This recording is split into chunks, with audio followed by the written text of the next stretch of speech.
السلام علیکم ورحمۃ اللہ وبرکاتہ۔ اعوذ باللہ من الشیطان الرجیم، بسم اللہ الرحمن الرحیم۔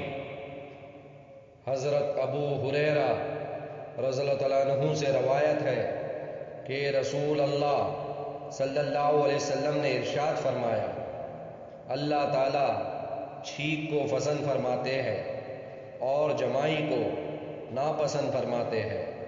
جب تم میں سے کسی کو چھینک آئے اور وہ الحمدللہ کہے تو ہر اس مسلمان کے لیے جو اسے سنے وہ جواب میں یرحمک اللہ کہنا ضروری ہے، اور جمائی لینا شیطان کی طرف سے ہوتا ہے، لہٰذا جب تم میں سے کسی کو جمائی آئے تو جتنا ہو سکے اس کو روکے، کیونکہ جب تم میں سے کوئی جمائی لیتا ہے تو شیطان ہنستا ہے۔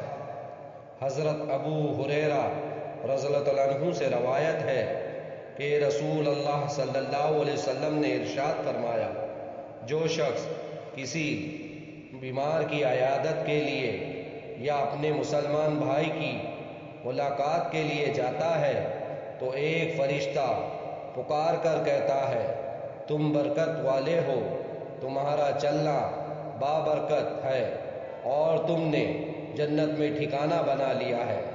صدق اللہ العلی العظیم۔